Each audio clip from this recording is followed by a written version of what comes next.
नमस्कार, ये आकाशवाणी पटना है। अब आप अंशु अवस्थी से प्रादेशिक समाचार सुनिए। पहले मुख्य समाचार। भारी बारिश के कारण गंगा कर्मनाशा सहित कई नदियां उफान पर। बक्सर और औरंगाबाद में कई इलाकों में बाढ़ की स्थिति।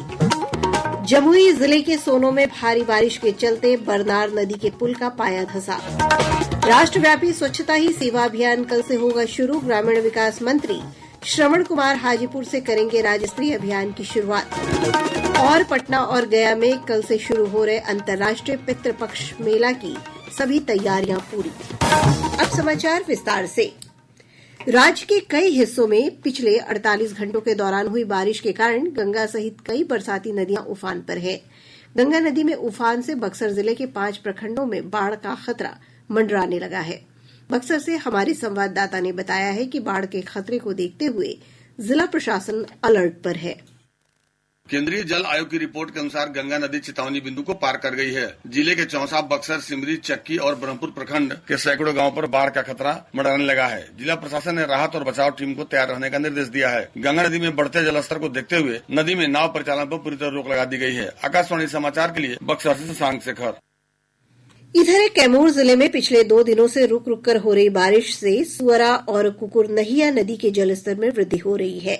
कैमूर से हमारे संवाददाता ने बताया है कि करकटगढ़ जलप्रपात पर फंसे सैलानियों को सुरक्षित निकाल लिया गया है।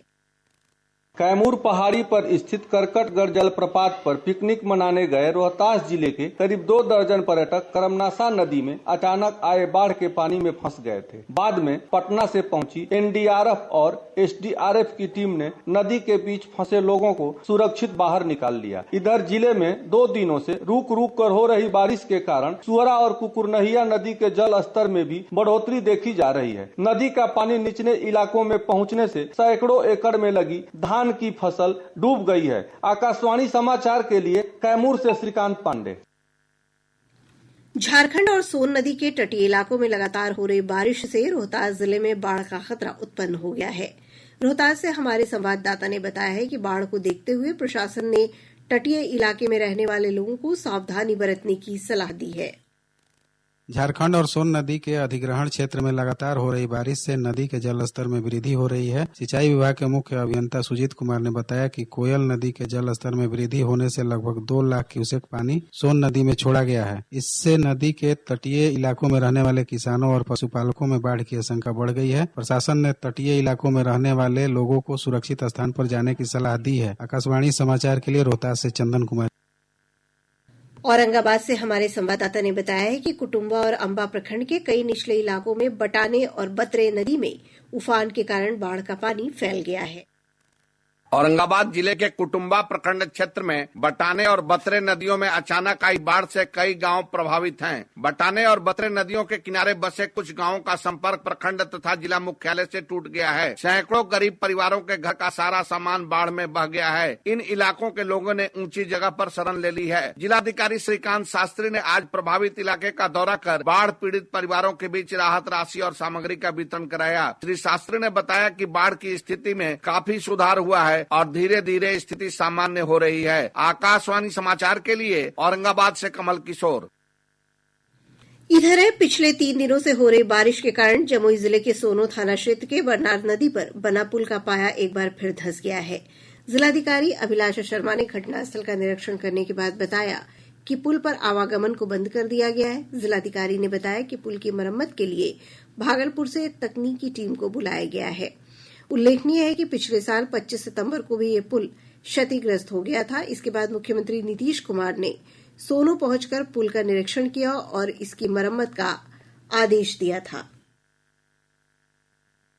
राज्य में पिछले 24 घंटों के दौरान रोहतास, नवादा और जमुई जिले में हल्की से मध्यम स्तर की वर्षा हुई है। मौसम विभाग से प्राप्त जानकारी के अनुसार रोहतास के संझौली में सबसे अधिक 82.4 मिलीमीटर बारिश रिकॉर्ड की गई। वहीं जमुई के चकाई में 77.2, चिनारी में 58.4 और भभुआ में 40.8 मिलीमीटर बारिश दर्ज की गई।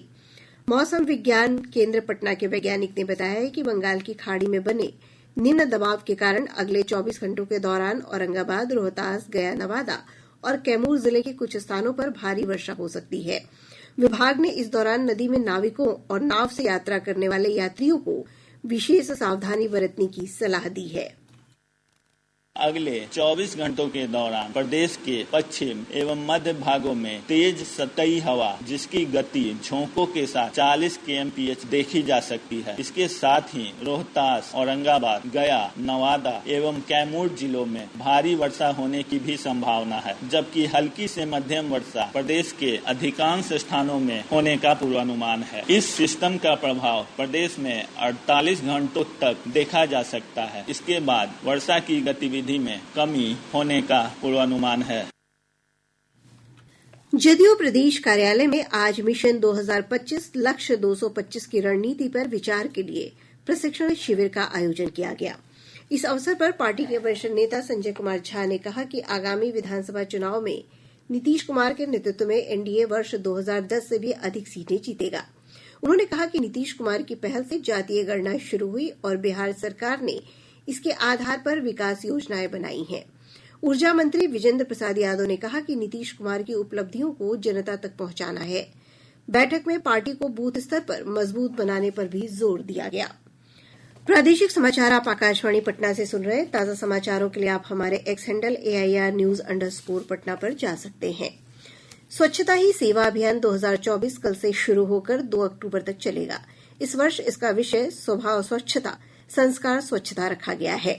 इस अभियान के तहत पर्यटन स्थलों, सार्वजनिक भवनों, व्यावसायिक क्षेत्रों, जलाशयों, चिड़ियाघरों, अभ्यारण्यों और सामुदायिक तथा सार्वजनिक शौचालयों सहित विभिन्न स्थानों पर श्रमदान और सामूहिक रूप से बड़े पैमाने पर सफाई की जाएगी।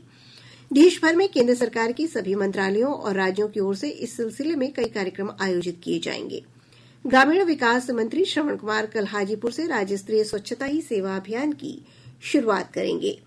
बिहार सुधारात्मक प्रशासनिक संस्थान में आयोजित कार्यक्रम में श्री कुमार स्वच्छता के क्षेत्र में उल्लेखनीय काम करने वाले लोगों को सम्मानित भी करेंगे। इस अवसर पर सफाई कर्मियों के लिए सफाई मित्र सुरक्षा शिविर लगाया जाएगा, जिसमें इनके स्वास्थ्य की जांच की जाएगी। प्रदेश के बुद्धिजीवियों और किसानों ने प्रधानमंत्री की इस पहल की सराहना की है। प्रधानमंत्री नरेंद्र मोदी जी ने दूरगामी सोच के तहत स्वच्छता अभियान जो चलाया, ये बड़ा उसका अच्छा एक परिणाम सामने नजर आ रहा है। लोगों के अंदर एक चेतना जागृत हो रही है और एक स्वच्छ भारत का निर्माण हो रहा है। स्वच्छता सिर्फ सरकारी उपक्रमों का कार्य नहीं है, समाज के हर एक व्यक्ति का एक जिम्मेवारी भी है और वो एक नैतिक जिम्मेवारी है, कोई कंपल्सन नहीं। और एक स्वस्थ शरीर और स्वस्थ मन के नागरिक ही एक स्वस्थ राष्ट्र का निर्माण कर सकते हैं। तो पूरा देश इस मामले में बड़ा अनुग्रहित महसूस करता है कि नरेंद्र मोदी जी ने जो स्वयं से स्वच्छता का विषय का नारा लगाना चालू किया और स्वच्छता पर काम करना चालू किया, तो बाकी लोगों को भी समझ में आया कि स्वच्छता जो है हमारे जीवन का एक अनिवार्य अंग है। पूरे देश तक को स्वच्छता के लिए हम लोग प्रेरित करेंगे और स्वयं से इसको करेंगे। उप मुख्यमंत्री सम्राट चौधरी ने आरक्षण को समाप्त करने के बयान पर कांग्रेस लीडर राहुल गांधी की आलोचना की है। श्री चौधरी ने आज पटना में संवाददाताओं से बातचीत में कहा कि राहुल गांधी ने विदेश यात्रा के दौरान इस तरह का बयान देकर देश की छवि को खराब करने का प्रयास किया है। जिस तरह विदेश में जाकर राहुल गांधी ने लोकतंत्र का मजाक उड़ाने का काम किया और विदेश में जाकर राहुल गांधी जी ने भारत के संविधान बाबा साहब अम्बेडकर द्वारा इस देश में आरक्षण की व्यवस्था को दिए जाने के उसका भी मजाक उड़ाने का काम किया। और राहुल गांधी के डीएनए में आरक्षण विरोधी नीतियां हैं। जब मंडल कमीशन इस देश में लाया गया तब भी गांधी परिवार ने आरक्षण का विरोध किया पानी पी पी कर, और आज आरक्षण विरोधी डीएनए राहुल गांधी का साबित हो गया। राजद नेता और पूर्व उप मुख्यमंत्री तेजस्वी यादव ने राज्य में बेलगाम अपराध को लेकर नीतीश सरकार की आलोचना की है। आज मुजफ्फरपुर में संवाददाताओं से बातचीत में श्री यादव ने कहा कि प्रदेश की डबल इंजन सरकार आपराधिक घटनाओं पर अंकुश लगाने में विफल साबित हो रही है। अपराध जो है बढ़ चुका है। अपराधी के मन में कोई पुलिस का भय नहीं रह गया, डर नहीं रह गया। लगातार ऐसी घटनाएं यहाँ हो रही हैं जहाँ लगाम लगाने की जरूरत। लेकिन पुलिस को लुटेरे को नहीं पकड़ना, मर्डरर को नहीं पकड़ना, रेपिस्ट को नहीं पकड़ना, केवल शराब के पीछे लोग भाग रहे हैं, वसूली करते हैं। पूरे बिहार में ये हालत हो गई है। डबल इंजन की सरकार है लेकिन कोई सूद लेने वाला नहीं। पूरी तरीके से मुख्यमंत्री जी का इकबाल जो है खत्म हो चुका है और उनसे बिहार संभाला नहीं जा रहा। आज जो स्थिति बनी हुई है, चाहे लैंड सर्वे हो रहा हो, चाहे आपका स्मार्ट मीटर की बात हो, बिजली का, भ्रष्टाचार का खेल हो रहा है, पेपर लीक हो रहे हैं और लोग परेशान हैं। उप मुख्यमंत्री विजय कुमार सिन्हा ने तेजस्वी यादव के बयान पर पलटवार किया है। श्री सिन्हा ने शेखपुरा में संवाददाताओं से बातचीत में आरोप लगाया कि राजद के शासनकाल में अपराधियों और भ्रष्टाचारियों को संरक्षण मिलता रहा है।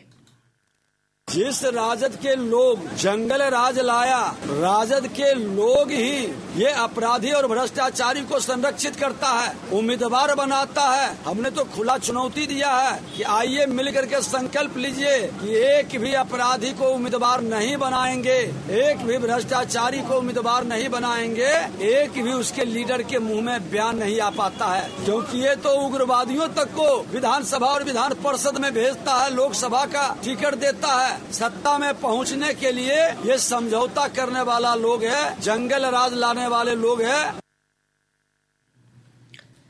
पटना स्थित पुनपुन नदी के किनारे कल से आयोजित अंतर्राष्ट्रीय पितृपक्ष मेले की सभी तैयारियां पूरी कर ली गई हैं। 2 अक्टूबर तक चलने वाले इस मेले में देश विदेश से हजारों की संख्या में श्रद्धालुओं और तीर्थयात्रियों के पहुंचने की संभावना है।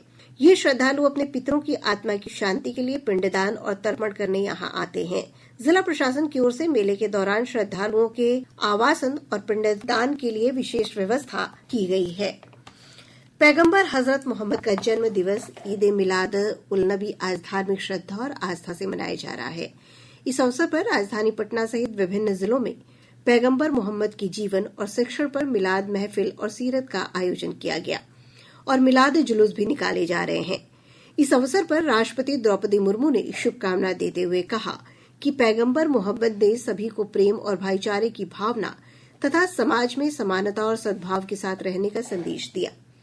प्रधानमंत्री ने सोशल मीडिया पोस्ट में समाज में सद्भाव और एकजुटता हमेशा बनी रहने की कामना की। मुख्यमंत्री नीतीश कुमार ने कहा कि पैगंबर हजरत मोहम्मद साहब का संदेश प्रेम, सहिष्णुता, शांति एवं विश्व बंधुत्व का था। और अब अंत में मुख्य समाचार एक बार फिर। भारी बारिश के कारण गंगा, कर्मनाशा सहित कई नदियां उफान पर। बक्सर और औरंगाबाद में कई इलाकों में बाढ़ की स्थिति। जमुई जिले के सोनो में भारी बारिश के चलते बरनार नदी के पुल का पाया धंसा। राष्ट्रव्यापी स्वच्छता ही सेवा अभियान कल से होगा शुरू। ग्रामीण विकास मंत्री श्रवण कुमार हाजीपुर से करेंगे राज्य स्तरीय अभियान की शुरुआत। और पटना और गया में कल से शुरू हो रहे अंतर्राष्ट्रीय पितृपक्ष मेला की सभी तैयारियां पूरी। इसके साथ ही आकाशवाणी पटना से प्रसारित प्रादेशिक समाचार का ये अंक समाप्त हुआ।